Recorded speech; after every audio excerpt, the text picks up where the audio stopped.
Hello, everybody. Welcome to the Love Hour podcast. I am your host, MrsKevOnStage, and I am joined by my husband and co-host, the KevOnStage. And we are here with two very special guests. I am so excited because we have been playing Let's Meet Up and Do a Thing together for a while now. I think the first time I met Anjelah was at Sarah Jakes Roberts' birthday. No, it wasn't her birthday party. It was Teray's birthday party. Yes.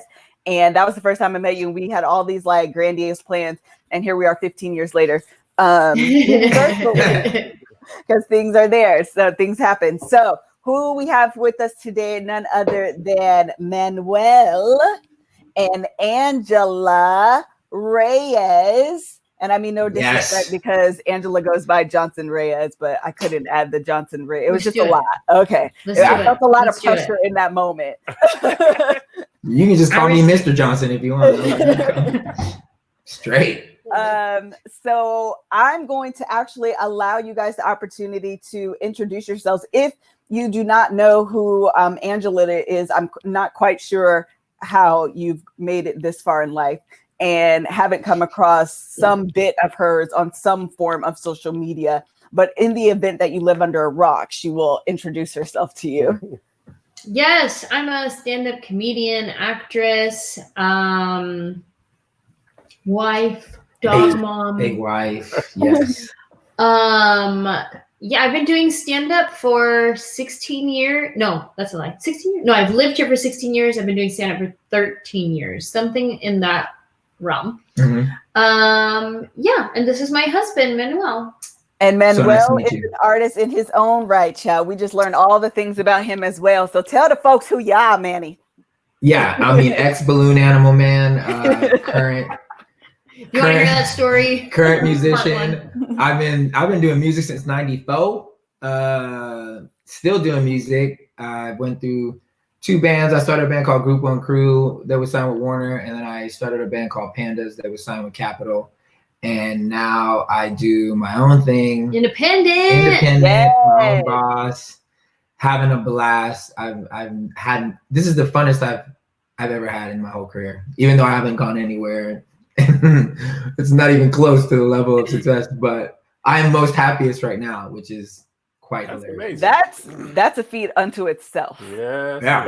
It really, really is. So if you are obviously just joining us, the podcast is about life, love, and the pursuit of happiness. This episode will be a 2-parter, or is, I should say, a 2-parter.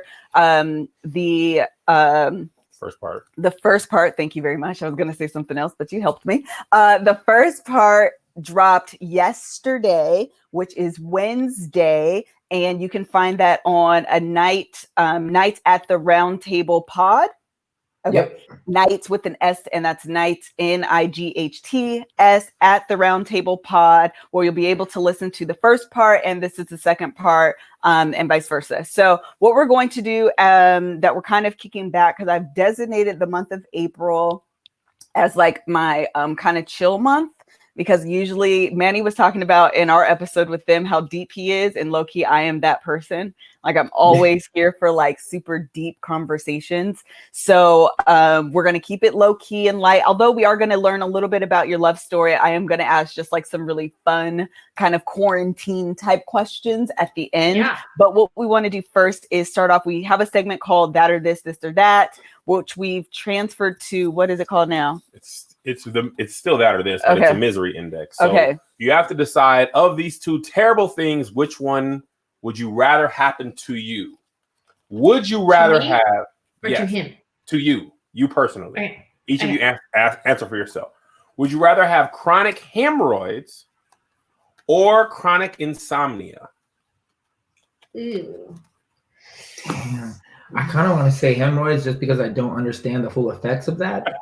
But I do understand the full effects of not sleeping. Yeah, yes. I know. I love my sleep. But Theo had hemorrhoids. Remember, he was walking around with that donut for his butt the whole time. Maybe don't say his name. But dang, okay. Can I do? And insomnia is like some sleep though.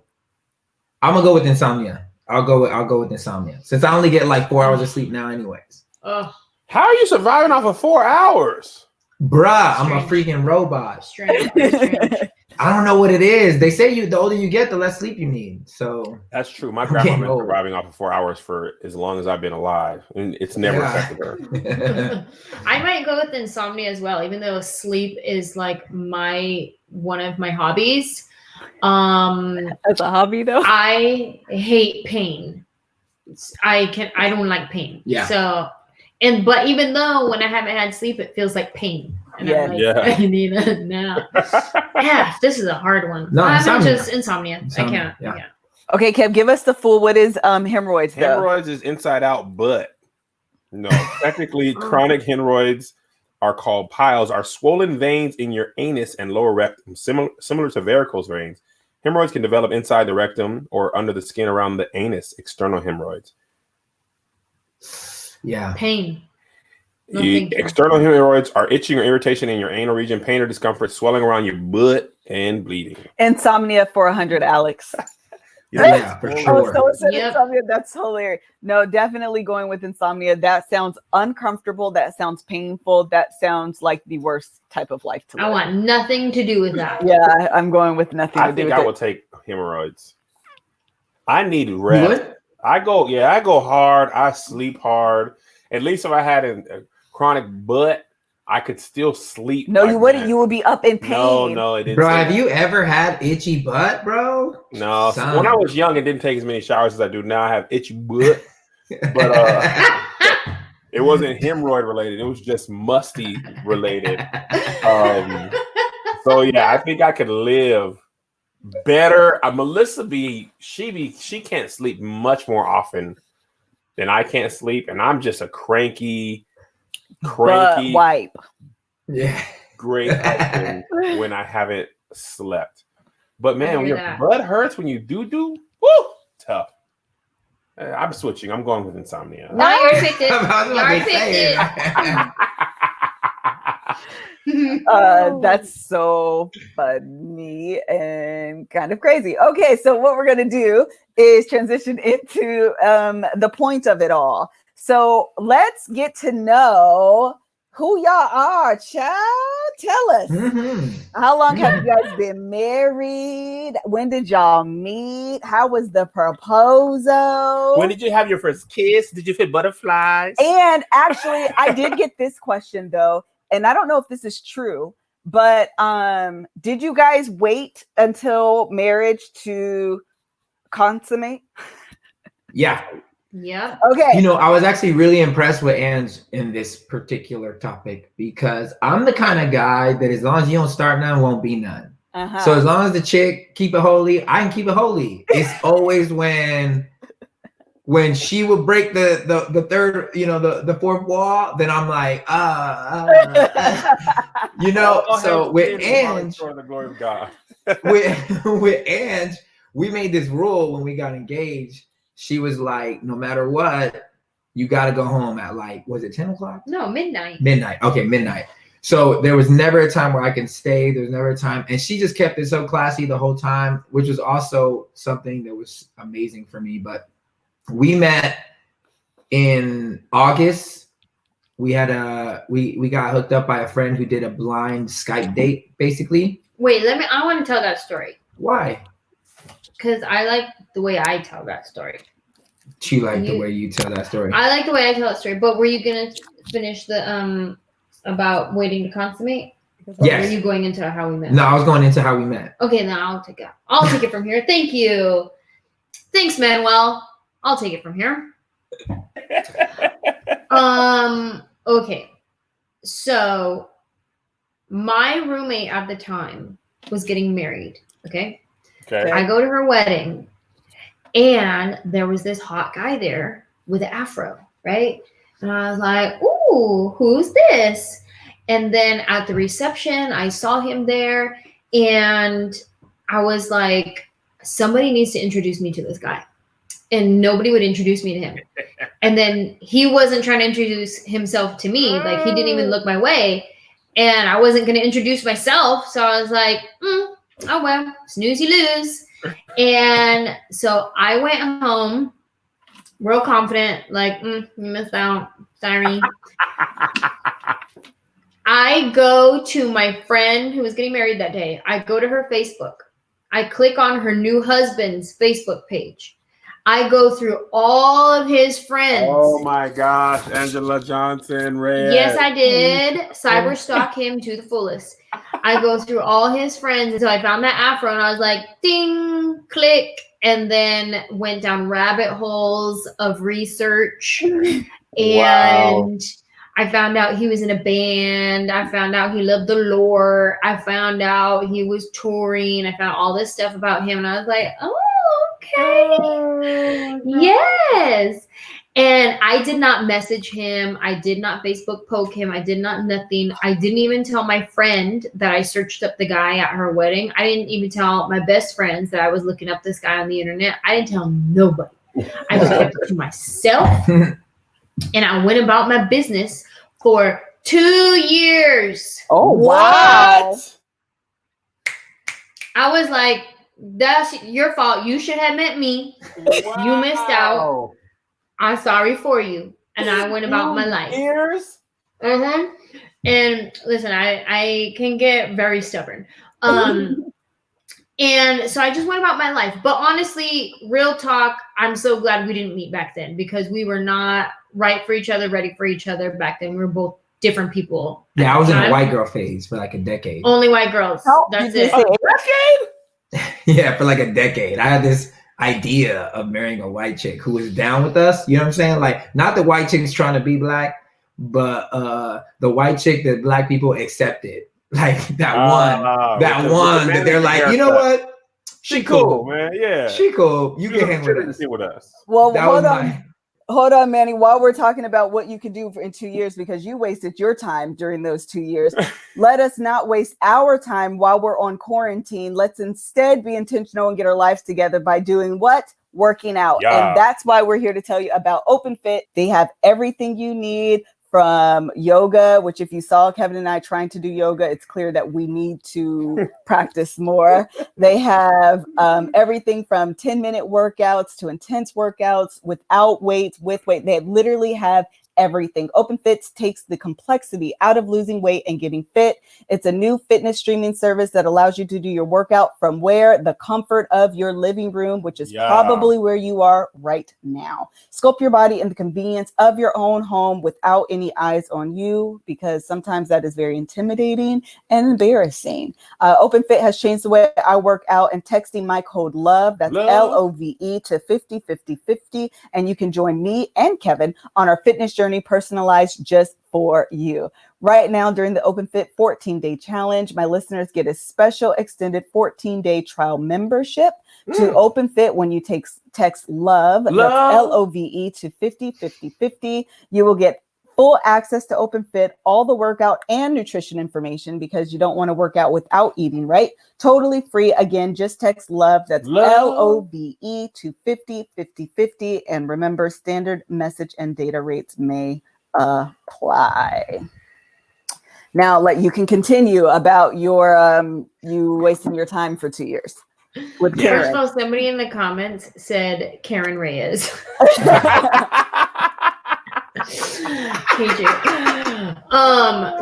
So 2 years go by. I didn't tell nobody. I didn't tell my best friends that I was looking up this guy. Nothing. All of a sudden, I get a text from my friend who got married that day, and we kind of lost touch with each other. I hadn't talked. The same wedding we were at. The same wedding, right? She texts me and she's like, "Hey, is this still Anjelah's number?" And I was like, "Yeah." And she goes, "Call me back. I want to hook you up with somebody." I was like, "Who you want to hook me up with?" And she was like, "I don't know if he's your type, but look him up on Facebook. His name is Manuel Reyes." And I was like, all my research came flooding back. But I still didn't even tell her. I just go, "Oh, okay, I'll look him up. That's fine. I'll check him out, see who he is."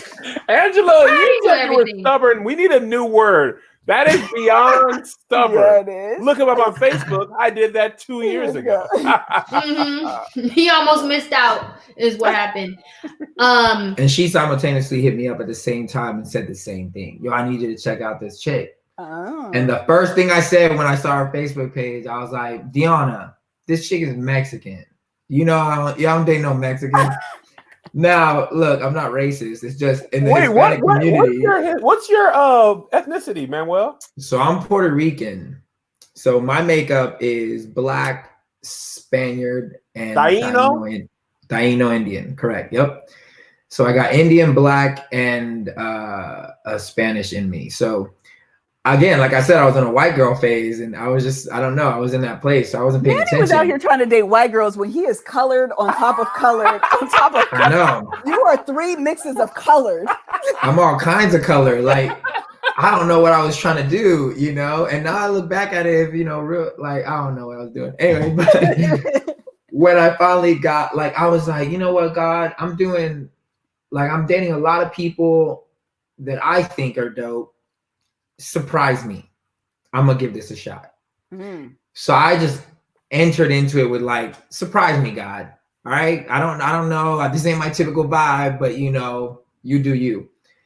And I remember we set up a Skype date. That was our first date. It was we never seen each other before. It's just a Skype date. Wait, what year? He was on tour. 2010. Yeah, he was on tour. He lived in Orlando at the time. I lived in LA. He was on tour everywhere. And I was on tour, but Orlando and LA was our home bases. Yeah, so we do this Skype thing, yo. And I try to get a little fly from the waist up. Because you know, I didn't care about that. I was like, let me look decent so that she, you know, thinks I'm a good looking dude and attractive and all that stuff. Man, she signs on, and this is all I see her walking past them back and forth. I was busy. No makeup. Hair, I look just like this. Hair up, just all kinds of. And I was like, either she don't care what she looks like, or she just hella confident. She's just like, this is me. And I was like, I was packing, getting ready to go on tour. I'm like, look, you want to be a part of my life? This is what happened. This is I my pack. life. I look like this. Yeah. Then she don't hit me up for a week. And I was like mad at Deanna. I was like, don't be trying to hook me up with people they ain't really interested. You know what I'm saying? Like, I ain't got time for this. Yeah. She finally hits me up, and I'm like, look, we have some conversations. We having good combo. And I'm like, look, here's what I'm going to do. I got 2 days off of tour. I'm in South Carolina. I will fly to LA. Okay. We can have a day date with our friends so that, you know, I'm trying to keep it holy. I ain't trying to get this ain't a booty flight. Okay. We have a day date with all of our friends. If you still like me, then we can have a night date the very next day. So that's what I did. You're all the way over here. Giving people advice on how to do dates though right now. Yeah. Legit. Like with friends first and the family so that everybody can vibe. Post that. If you're digging me, we'll move on to a night date. So it was the girl, my friend that got married, and then her husband, who was his friend. My best friend, yeah. So it was them and their daughter. We all went to lunch together. Yep. That was our and then after it only lasted an hour. After that, I asked her, so you dig it? You want to meet up tomorrow or no? So she's like, yeah, let's do it. So then we meet up the next night. And that was where it almost went off the rails because Ange, we remember this very differently, but this is not different. Eventually, she will get this right through therapy and prayer. That's what I'm about to start saying about you. Yeah, but your memory is wrong. My memory is exact. She was acting hella cold towards me, right? Just mad cold. She continues to proclaim that the reason I felt that she was cold is because I'm used to girls throwing themselves at me. I know the truth. And it was that you were being cold. And I could tell I was paying for somebody else's mistakes because I could tell I have not done anything yet. And this chick is just mad cold. So I'm like, somebody in her life has messed her up that now I am paying for it. Because she was just being kind of standoffish. So I remember praying and I was like, Lord, if this chick don't soften up, I'm going to fake a stomachache and I'm going to bounce. I'm going to fake I'm sick and I gotta go. And I was dead serious. Cause again, remember I told you in the last pod, I'm no BS. Like, I can get somebody else. I don't need to go through all this. I'm good. And at that 5th minute mark, she gives me like a hug, but like a church hug. You know, the church hug. Now shut up. There you go. A nice little church hug. And I was like, all right. I'll take it. You know, I'll take it. I'll stick around for another 10.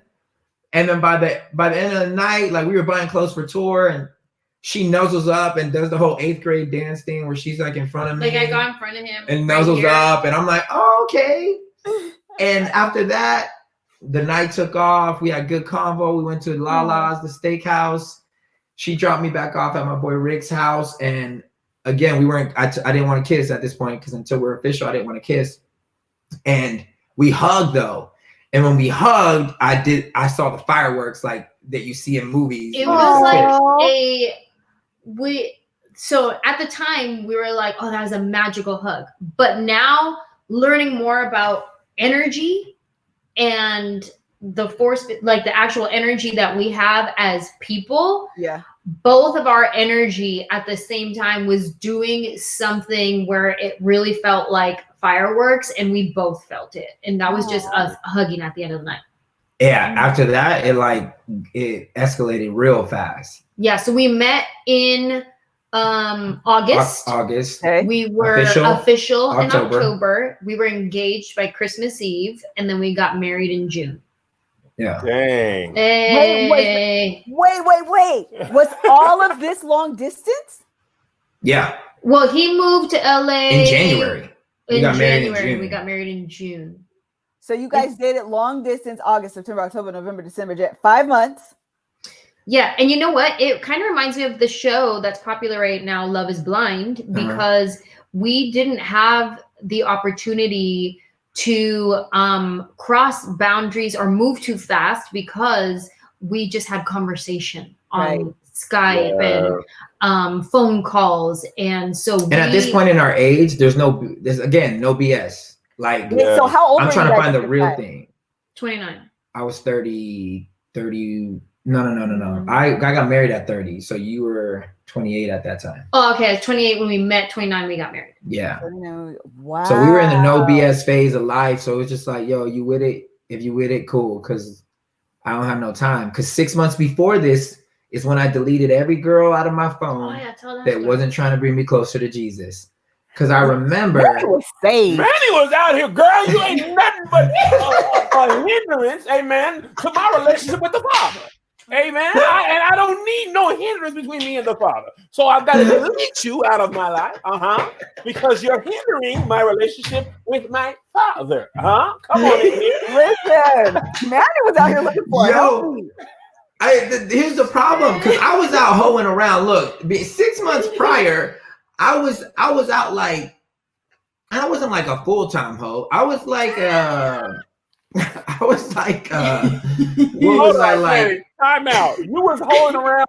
You got right with God, and now I can't be with none of y'all. That was 6 months ago. Yo, it's like that. You know, when you first get saved, you start taking things drastically. Yes. So eventually, I was like, man, you worker of iniquity. I know you not. Exactly. Wait, I just want to know, what are the hours of a part-time hoe? So a part-time. Here's a part-time hoe. Okay. So I could date and go around, but I was so scared of Jesus that I couldn't sleep around, because I thought for sure I will be that one guy that gets a chick pregnant and I have to tell the world. There will be times where, I kid you not, the conviction was so real that I thought I got people pregnant and we ain't even had sex. I'm talking about I'm in tears calling my accountability. Like, it happened. I'm telling my manager, I'm like, oh no. He's like, what happened?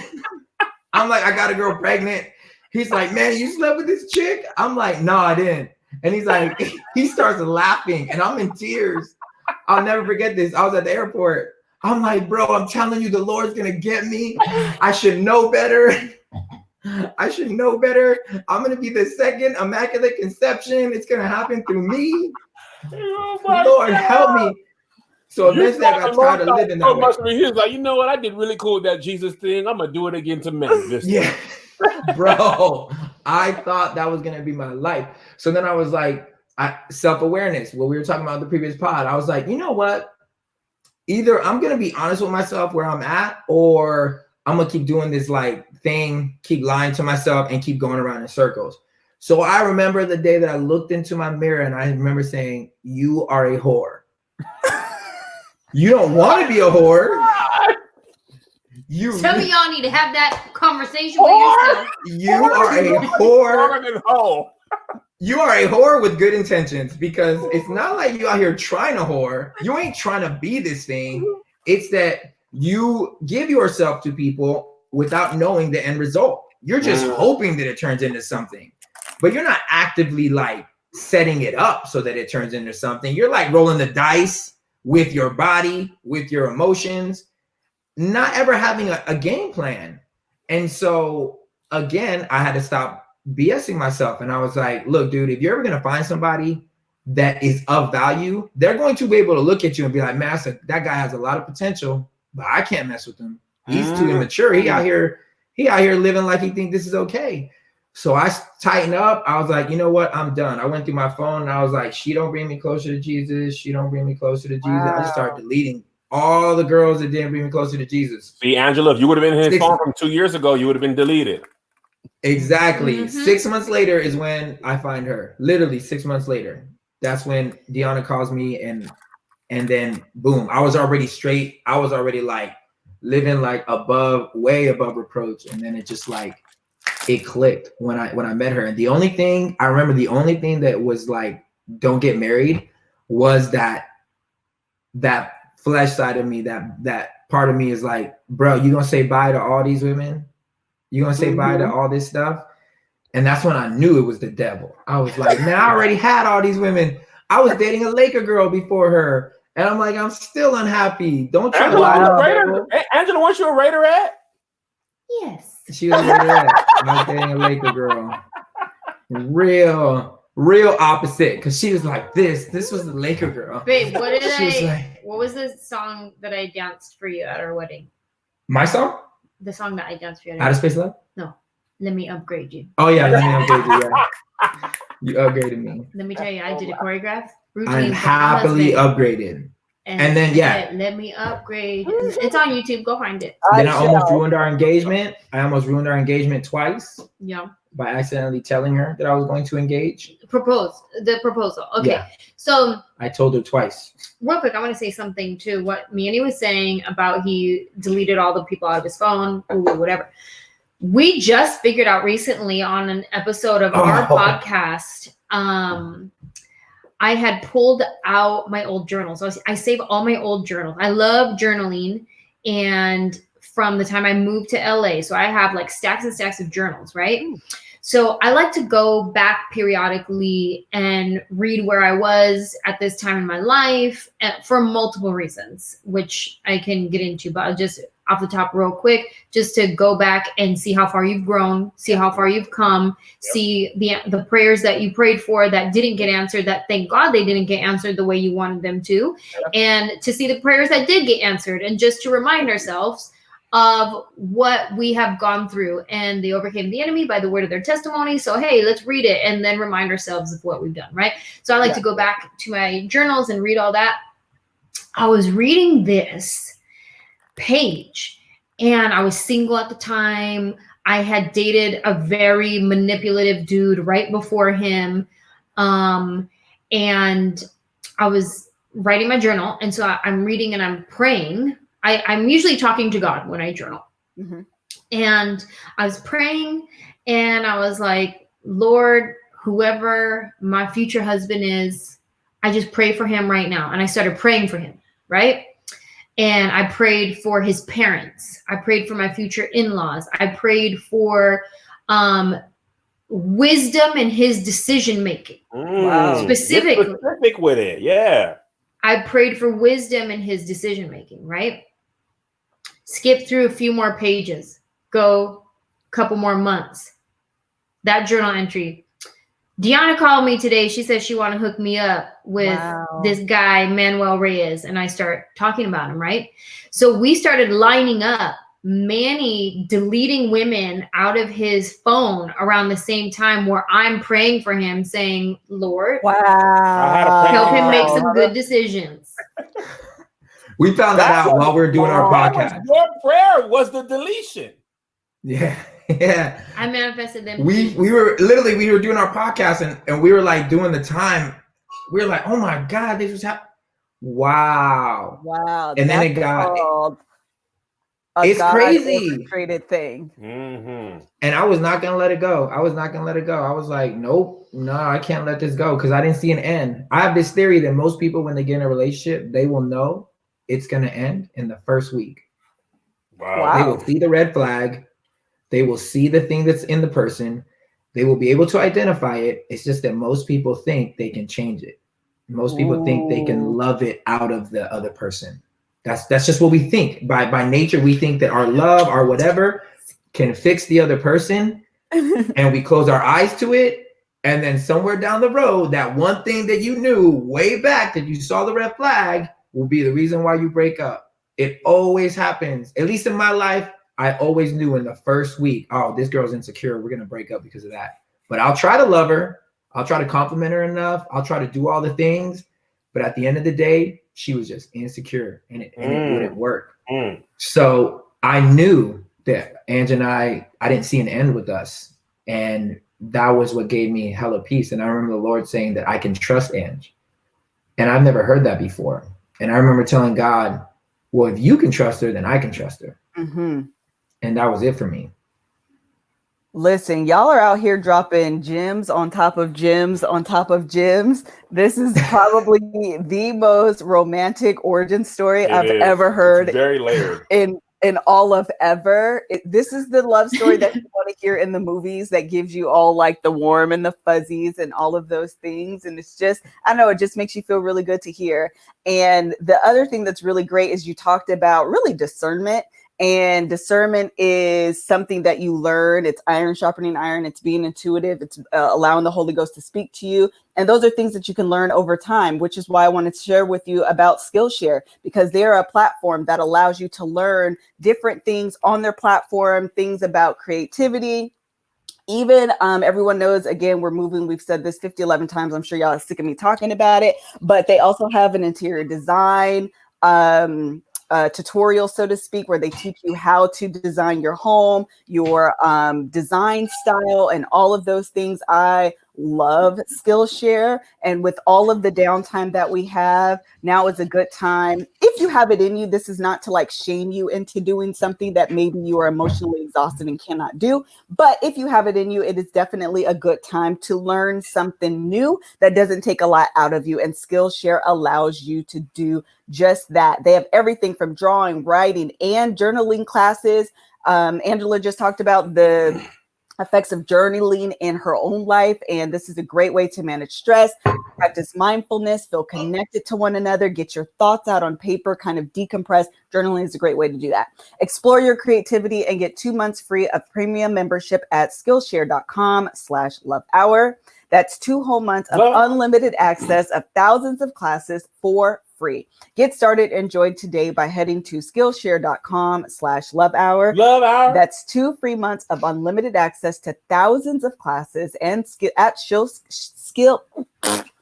That's 2 free months of unlimited access to thousands of classes at skillshare.com/lovehour. Okay. Love hour. Now let me go back to this. Child, between this wig and this heat, though, I am hot. I'm like sweating. I was going to say something. First of all, this kind of goes back to the idea that we were talking about with Shan, and that is dating with intention. And like you both kind of talked about that, like the fact that you're writing out your list of like, this is what I'm praying for. Bless you. And then Rona trying to get me. Yeah. Listen, that's what I was over having a coughing fit earlier. And Manny's saying, so my relationship with God is something that's important to me. Are these women edifying that end? No, they are not. You got to go. No, you are not. You got to go. No, this person is not. You got to go. That's intention. And calling himself a whore is intention. Yeah. Well, honesty, self-awareness. Self-awareness. Yep. Yeah. It's self-assessment. And so if you're at a point where you're saying, I want to get married, but wait, am I really? Because I'm out here doing things that are opposite of what somebody would want in a mate. Well, then I need to check myself. And so all of that is like, I don't know. I just feel like that's really good information that people can take with them. That's kind of practical. You know what was funny? Because here's something that really radicalized my life. I would always pray because, like I said, like I wasn't trying to go out and like just get down with girls. I just found myself like I'm a romantic. So I wanted it to work. I wanted it to be love. I wasn't like, oh, I'm just trying to get as many girls as I can. I just, every person that I had interest in, I was like, could this be the one? Could this be the one? Could this be the one? And so my actions would follow my excitement for it all. But when I eventually noticed that, you know, this wasn't happening, I started to realize, man, I have to at some point recognize in myself that these intentions, you know, as much as I like to say like these are good intentions, like they're not producing the outcome that I really, really wanted to see. So I had to at some point be honest with myself, because if not, like I really feel like I would have just kept chasing the wind. I had to look at myself and be like, this is who you are, but do you have a person that you would like to become? You have to start acting like it now. Yeah. And it was important, like, because it's again, it's so easy for us to just give ourselves a pass. Like we can all day long, we can, I talk to so many people, and one of the most favorite words I hear from people is but. People will tell me all the things that they should do or all the things that they whatever, and then they'll say but. And once I hear but, I'm like, you don't mean it. You ain't real. You ain't serious with it, because but all it does is say all these things I told you are what I would like to be, or what I would like to have. This but I'm about to tell you what I really am. That's all it is. It's either yes or no. You either want this or you don't. You either want to do what it takes to get it or you don't. Just stop with the but, stop giving yourself excuses. And that's what I had to do. I could have said, you know, I really do want a wife, but you know, time and I'm traveling a lot, I'm lonely, you know, all these things keep me falling into the hands of other people. And I'm just like, you know, that's just what I got to deal with. Nah, fool. Nah, you either want to or you don't. And I remember I used to pray, God, take away my desire for women. Take away my sex drive. Take away all these things, right? And I'm like, in my mind, I look at it now and I'm like, that was stupid. Like, this is biology. This isn't I'm not deciding to be this way. This is biology. So why am I trying to pray against biology? The prayer that I needed to make was, God, help my faith. Because I do not believe that you have somebody worth me keeping it holy for. Wow. I just don't believe you got somebody for me. So I'm going to make do and fill in the blanks, because I don't think you're writing my story good enough. That was facts. I have faith in God to do a lot of things, but I did not have faith in him to bring me who I needed. You're like, facts. Creating the earth, fine, big whoop. Wife for me, out of your realm. Exactly. I had the same problems with money. Cosmos, but I had the same problem with money. I remember praying for a girl who had a broken leg, and I prayed for it. Leg got healed, but I didn't trust them with finances. Immediately, the leg got healed. Leg got healed. I told her it was in a cast. I told her, go to the doctor tomorrow. Your leg is healed. He's gonna take the cast off. She goes to the doctor tomorrow. The next day, leg was healed. Cast comes off. Casted out demons. I mean, I've done. You had big faith and little faith. You had the faith to heal the leg, but not for a wife. Oh, ye of medium. That's what I'm trying to say. I'm either all in. I'm either all in or I'm out. I can't. Like, you can't be half. What is wrong with you, man? It don't make no sense. This is how I'm talking to myself. I'm like, how am I gonna have faith for all these things? But I don't have faith in finances. But I don't have faith in being a wife. Like, that's I can't be. That is how I'm either or. Because you know what it is, man? You believe God can do this for that person with a broken leg. Believing God can do something for you is a different belief. That's a different faith.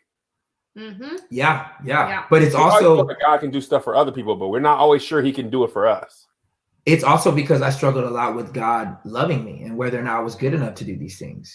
Ooh. And I didn't realize who I truly was in God, because I was living a performance gospel, 1,000%. Everything was performance. As long as I performed, I knew God loved me. I what? Yeah, I said you deep. Yeah, I'm trying. Oceans. I'm like, look, it was performance, because how else, like the world, they award you which how well you are in certain things. So if you're good at a job, you get paid. If you're a good actor, you get fame. If you're a good musician, these things happen. So it's easy to connect your performance with being awarded. In the Christian space, we will say blessed. Yeah. What blessed looks like is, oh, this guy has a big church. Oh, this musician is traveling the world. Oh, whatever. Look at them. They just got a new car. God, blessings. These are blessings. Yeah. So when I would correlate the two, when everything stopped, because I got vocal nodes on my throat and I had to stop talking for 6 months. I couldn't talk. I was out of commission. Everything stopped. I wasn't touring. I wasn't selling records. I wasn't doing anything. I basically fell off the map. And so all the anxieties in me was, well, then who am I? Yeah. I'm not blessed. Like, God, why are you mad at me? Why'd you take this from me? This is the only thing I had and you took it from me. Like, how am I supposed to go spread your word?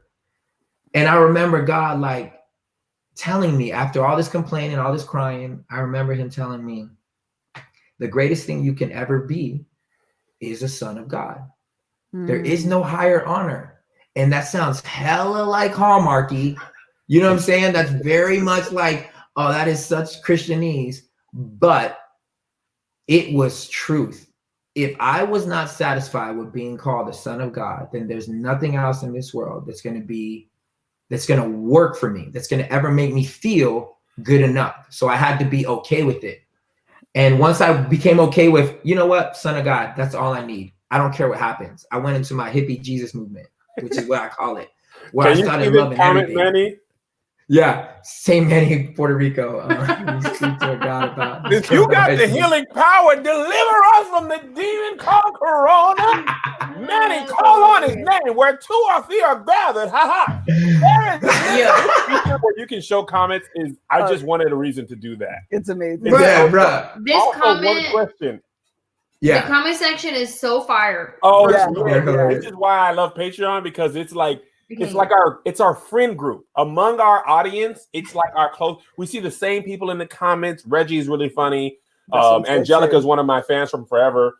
But Reggie asked Anjelah, when did you tell Manny that you Facebook stalked him? Oh man. Later on. Were we married already? Yeah.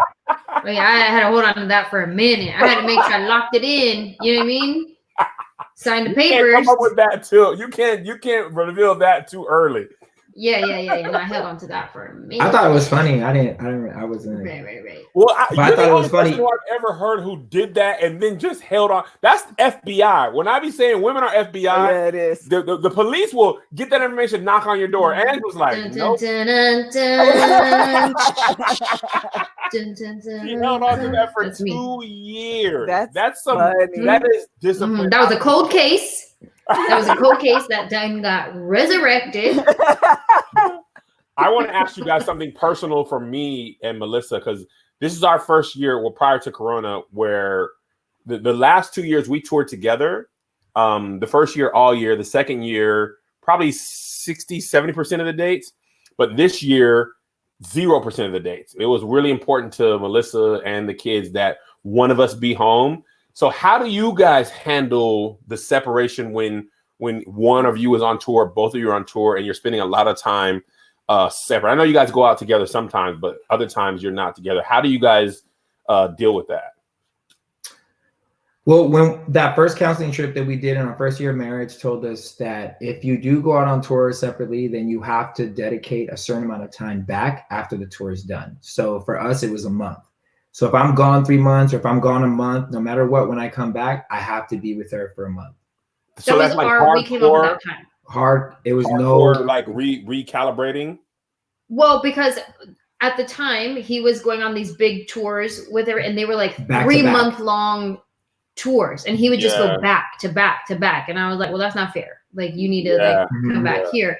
And sorry, I cut you off. Go ahead. Yeah, no. And then I realized that as men, we see things like we just have objectives. So to me, like, we had a hit single, so everybody's calling to put us on tour now. So I'm like, okay, I can't stop now. There's just no way. Yeah. I got blindfolders on. I just gotta do what I gotta do. You gotta do what you gotta do. We'll be good. true. Yep. So it wasn't until then where she had to vocalize like, hey man, this is not what I thought marriage was going to be. And so I had to like digress and be like, okay, cool. Now the way we do it is. Can I say something to that? Sure. So when we were both touring a lot and we were away from each other, one, it helped that both of us were on tour. It wasn't one of us home waiting for the other person to get home. That's true. That is so it's a little different. Yeah. So he was here and I was there. But what we had to work on was saving a piece of ourselves for each other. Yes. Meaning when we got on the phone at the end of the night, our conversation sounded the same every single day. How was your show? Good. How was yours? Good. I'm tired. Me too. Okay. Talk to you later. Love you. Bye. Yeah. Same. Yeah. So one tip that our therapist back then had given us was to maintain intimacy while being apart was to ask each other, what is one thing that you thought today that you wouldn't have told me if I didn't ask you? Oh, what a great question. Because how many thoughts do we just have in our head that we never just say out loud? Or if you do, you say it with whoever you're with. There's so many times that I'm with my assistant and I'm like, babe, I told you we were doing this on Thursday. He's like, no, you didn't. I'm like, yes, I did. And he's like, no, you didn't. All the time. Turns out I told my work husband, Jackie, my assistant. She's the one who I told, not him. Yeah. So sometimes we just have like thoughts and other conversations. And a lot of times it's just even our internal dialogue that could be self-sabotaging. It could be doubt. It could be fear. It could be daydreaming.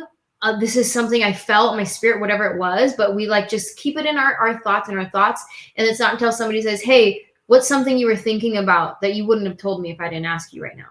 And it makes you really pause and give of yourself, an intimate part of you, to that person. And sometimes, when you hear that, I know a lot of people butt cheeks get tight because they're like, "Oh, I thought a lot of stuff that I don't really want to tell anybody." So they butt cheeks get tight. You know what I'm saying? Like, if your wife comes at you, "Hey, what'd you think of today? You weren't gonna tell me." And be like, "Girl, what you know what I'm saying?"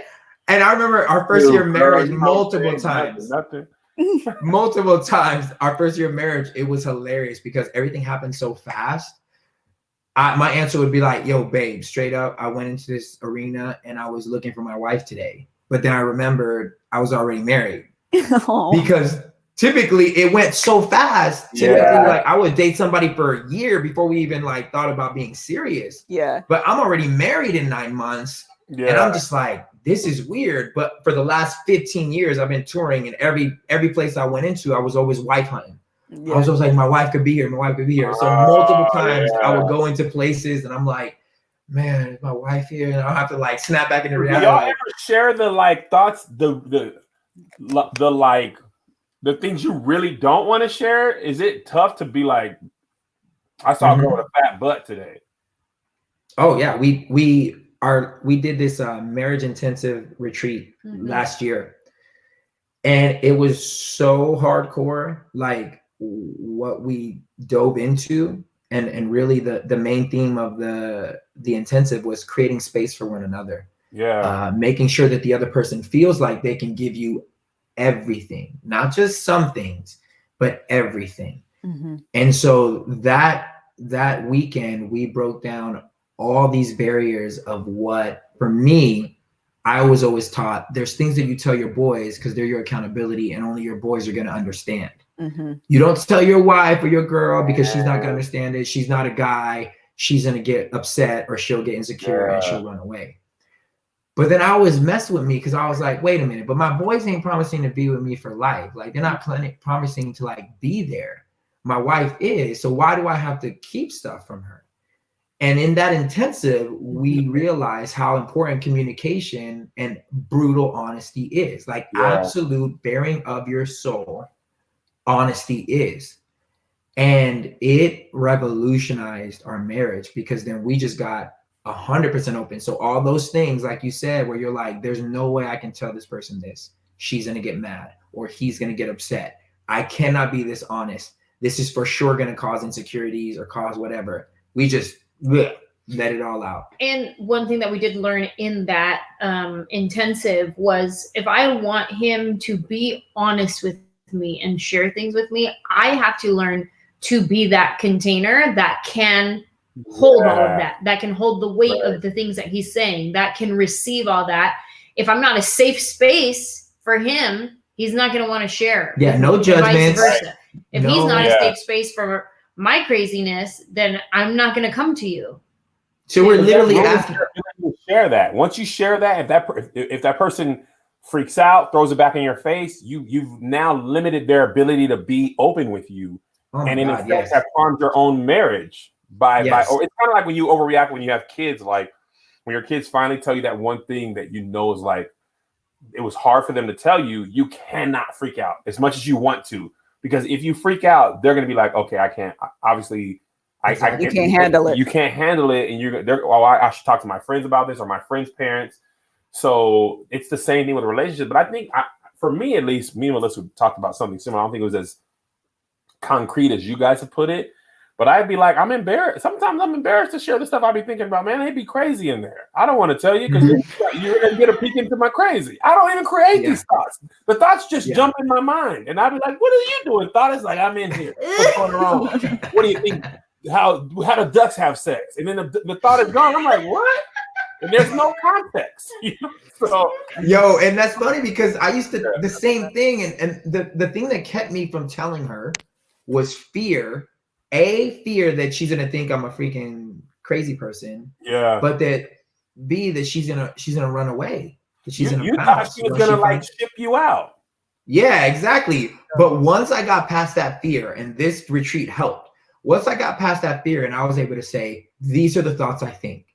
Yeah. All the ones that would make you freaking cry. And she just stood there and was like, okay, these are the thoughts that I think.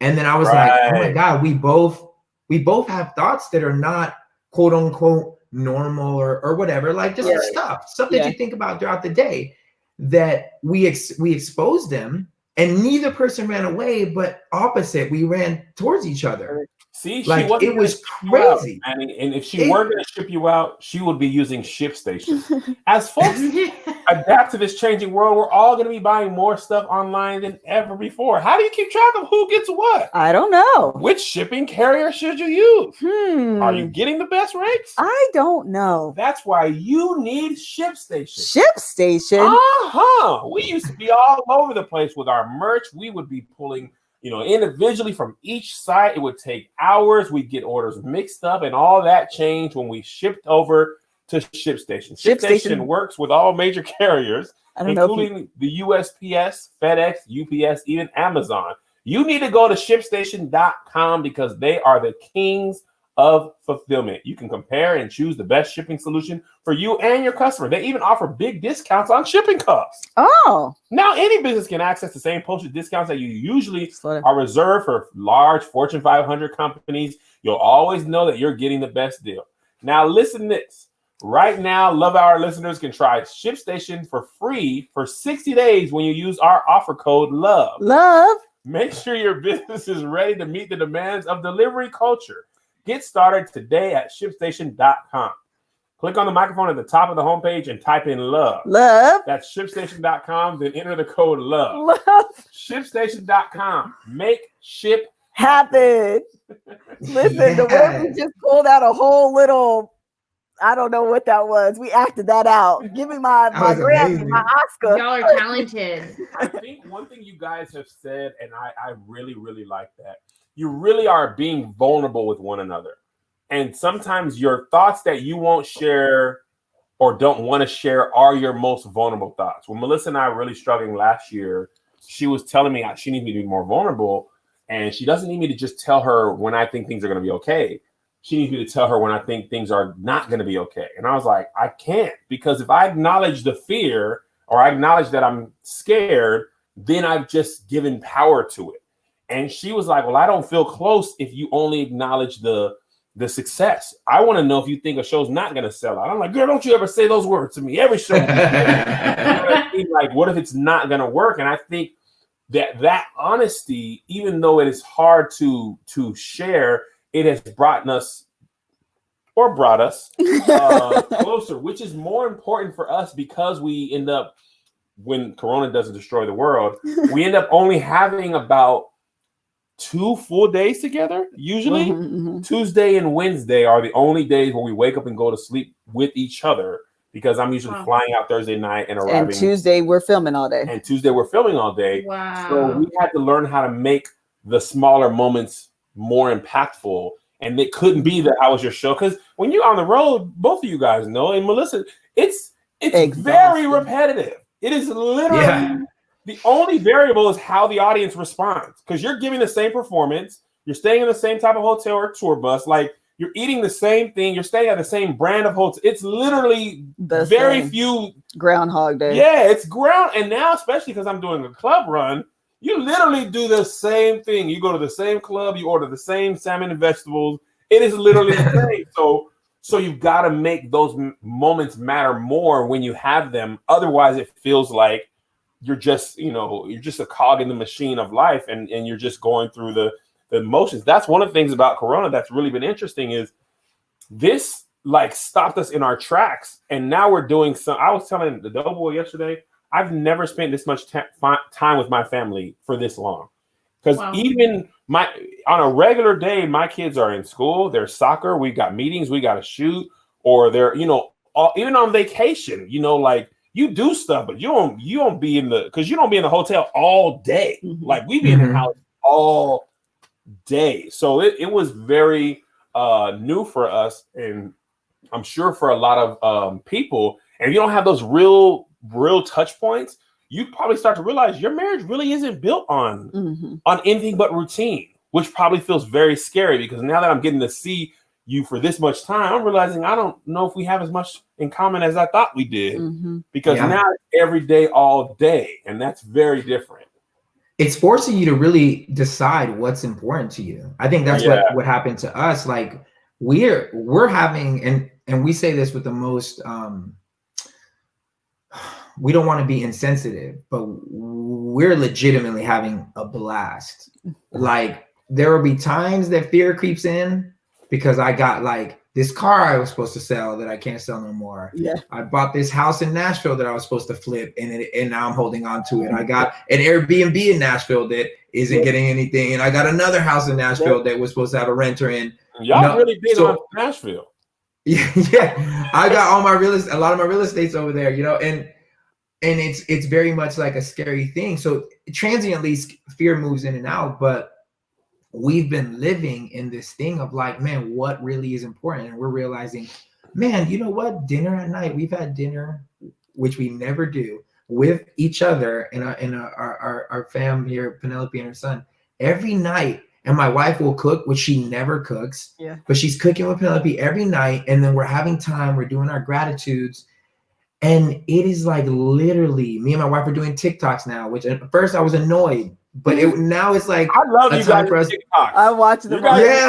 For real. Yo, we be having fun, and it's something that we never did, but we could always do. We just were so busy, and I was on this whack routine of like going out and shopping all the time, or doing like just dumb stuff, And now I'm like, I haven't stepped foot inside a store, and I'm like, I really don't need stores. I don't need clothes. Tweet that said, my shoes probably think I died. Bro, it's so, my business manager. I saw a meme that says, who remembers places? My video for today is talking about like me and Melissa usually go on a date night once a week to all these new restaurants. Like I've never realized like food at home is good, because I'm so used to eating. I am so used to eating out because I be on the road, we be busy, and I'm like, man, food be good when you make it at home. Like I don't, but I like also like people bring it to me. Yeah. Bro, for real. And it's like, I eat anything that she cooks, because to me it's cooked with love. So I'm like, I'm gonna eat it. I don't care if it's good. I'm gonna eat it, and I'm gonna every amount. I'm gonna eat it because I appreciate that you even made it. And so I think when this thing is over, I know. I know that our life is gonna look different. Like so much for for the better. It's literally forced me to X stuff out. Yeah. What happened? It's not going to go back. At first, during this, I was like, okay, when are things going to go back to normal? And I don't think they're going to go back to normal, quote unquote. I think there'll be some things that return and some things will be different forever. And I think life is really about adjusting to changes, not always going back to a new normal. Yeah. You know what I mean? After September 11th, airports never went back to normal. They showed they literally, our kids and Tony Baker never flew prior. They don't even know that you could. Back in the day, you used to be able to go with someone to the gate, or meet them at the gate when they came out. There's movies that have that. That hasn't been for almost 20 years now. Yeah, and we just got you. The TSA as a whole thing didn't even. It was a metal detector. That was it. You know what I mean? So, and I think that's the thing about life is realizing, like, when we moved to LA, normal was gone forever. Yeah, you know what I mean? Like, that whole life was, when I got fired, normal was gone, and a lot of these things have never. When our kids are now, this sounds crazy. Our oldest is going into high school, right? Even them in the house now, like, our normal when they were young was like diaper change, daycare, wipe their butt, take a shower, help them with this. These kids, if the Wi-Fi is on and there's food, they could live for a month and never speak to us. If we didn't go bother them, they don't seek us out. No, I bother them every day. Our only communication is when they text the little Apple, can you approve this? Comes down. If it weren't for that, I don't know that they would talk to us anymore.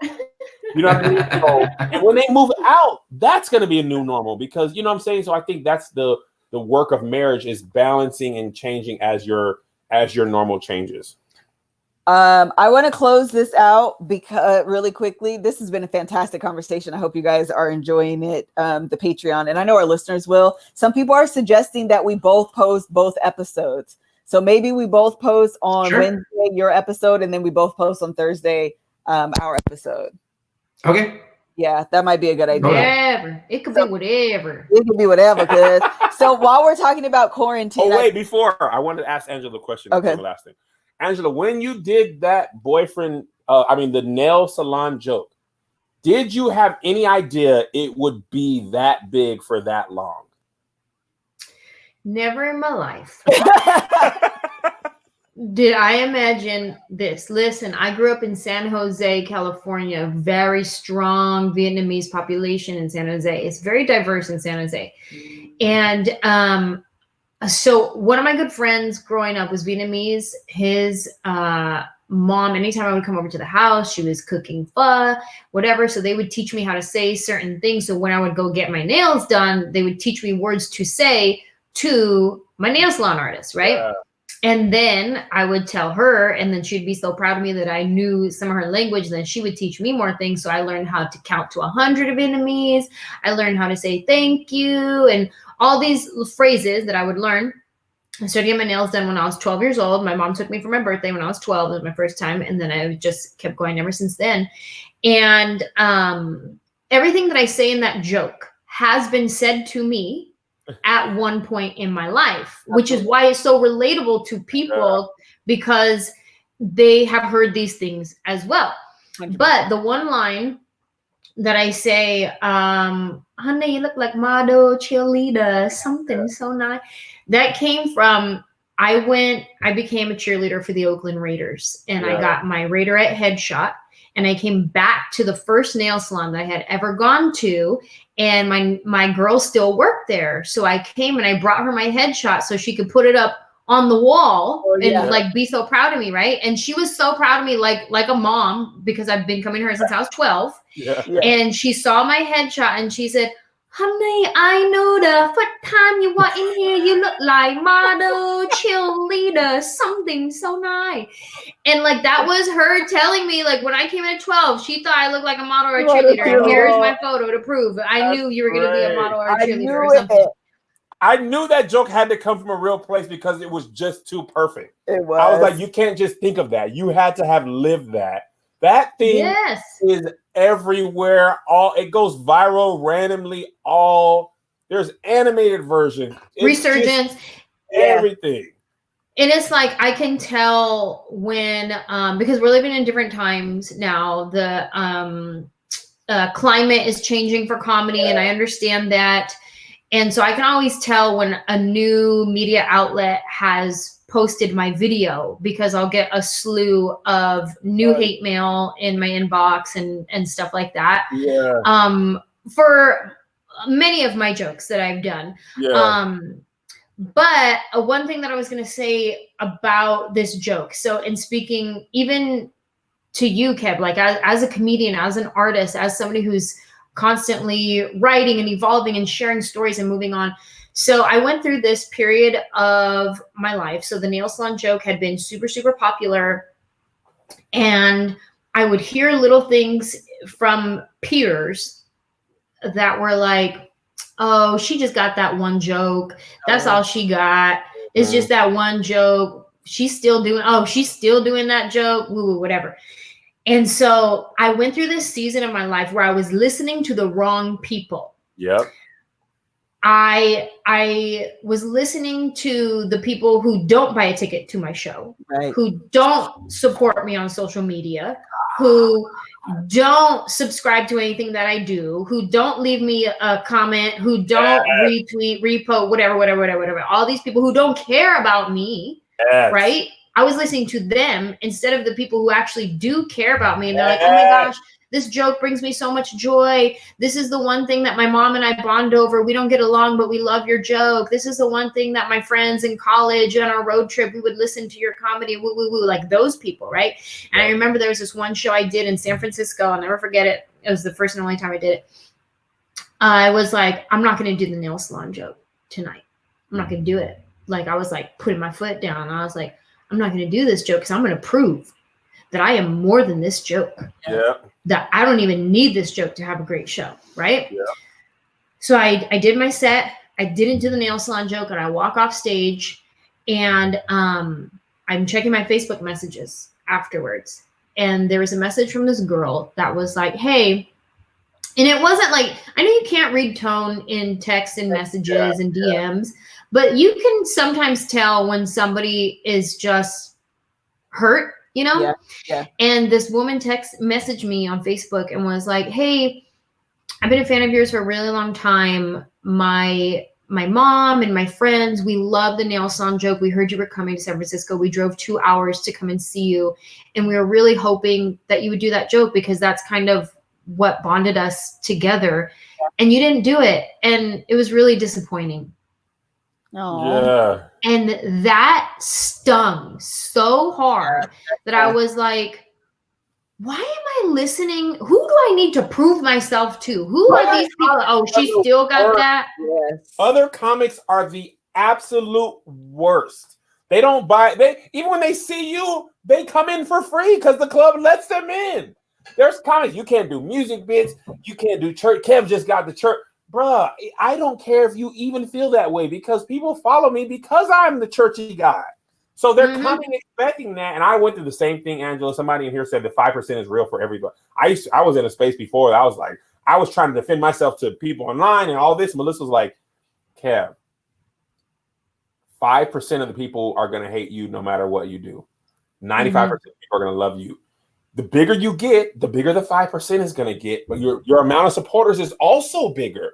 So just focus on the people who care. And that, I mean, of course, I still get in my feelings sometimes at a stupid comment, but I try not to let it affect my life because other comics are sometimes just bitter, just mad because they think you have what they should have. And if they had it, they would do something. They're more deserving of it. But they didn't do the work you did. They didn't work that joke. They didn't live that life. So sorry, bro. Be sad. Yeah. I can't I got a show in Australia. I'm gonna see you, playboy. Have fun at the ha-ha. Going up. Oh my God. So after that weekend, I said never again. I'm gonna do this joke as long as people want to hear it. And so still here I am. I've been touring now 13 years and I will still do that joke at every single show because I know it's what people either they found me with that joke. It means something special to them. Whatever it is, I now kind of present it as like a gift, that joke. Like I do my whole set.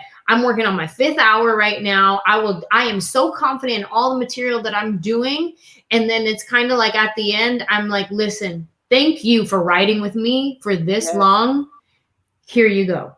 And here's the gift. Here's the joke that you all want to hear and love and whatever. And then now at this point, it's not necessarily the comments from like peers, like, oh, she still got that joke or she's still doing that joke. Now it's like the climate changing of not being able to do this. I did a TED talk one time and I was talking about joy and gratitude and I did that joke. And then there was like messages from people for that because it's a bigger platform.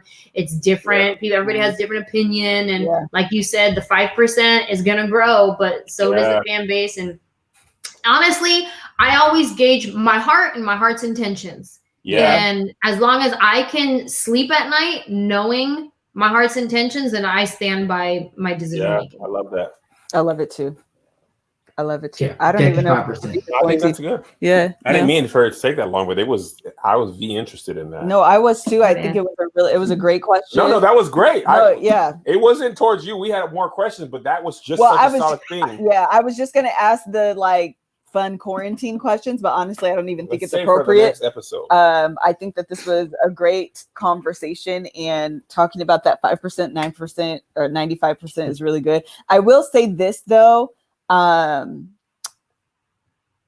is not that the revelation that there are haters and concentrate on the people that love you and support you is not something you say once and then you're done and you can continually live that. That is something that you have to remind yourself on a daily basis, because sometimes people are just mean. Sometimes people are nasty. Sometimes people just have more time than you do. And I say that because there was this guy, and I don't even know if he's still in there now, but just in the last 2 weeks, one guy has changed his Instagram name 5 times now to troll me in my DMs. Why? 5 times.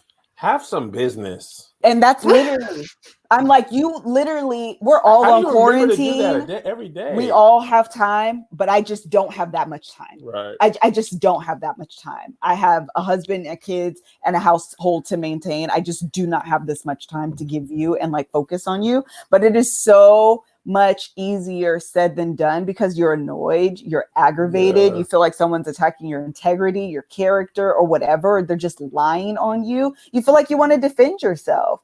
So it's a lot easier said than done. It is something that you have to do on a daily basis of like reminding yourself you're not worth my time and your energy. And then sometimes you're just like, you know what? I do have a little bit of time. I'm in between meetings.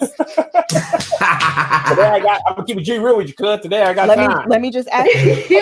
I did two things that meeting got canceled. 2 things that I realized with my haters. Well, 2 things that I started doing. One was I always responded in love. Always, no matter what. I know this sounds hella cheesy, but when somebody would hate on me, I would just respond uber love. Like they would say the meanest thing, and I'd be like, bro, thank you for the encouragement. I really appreciate it. Praying for you. Hopefully you're doing good. But I would mean it. I wouldn't mean the encouragement part, but I would literally be like, I'm praying for you. I hope you're doing well. Hope you're happy. And then I literally turned 80% of the haters into lovers. 80% of them will turn because they're expecting me to give them back what they're giving so true. me. Yeah. And they're blown away that I'm going to come at them with love, because I'm like, bro, I know who I am. I you cannot shake me. That was the one thing I started doing. And then the second thing that I learned quickly was find a way to quickly make your passion your hobby. Find a way to make money outside of your passion, because then you will lose all inhibitions. You would not care or give 2 craps about what anyone thinks, because it's not affecting your bottom line. That's why I'm into real estate. I'm like, real estate, I'm researching Amazon. All these passive ways of income. Ain't no negative on real estate. Hey man, it's just if you're 3 bedroom. I don't hear from no one. Exactly. I just collect. These are all emotionless things. You know what I'm saying? So once I realized, okay, I need to get into passive income that covers my life, so that way these passions, these things that we do when we try to entertain people, we're doing it from the purest sense. There's nothing. That's no good. one is. We're not like, oh, this joke works, so I got to keep going down that route. Even though I want to go this route, I got to keep going this. I got to give them what they want. I got to give them what they want, because then you become a slave to the people. And for me, freedom is the most wanted thing in my life. I just want to be free to do and be who I want to be.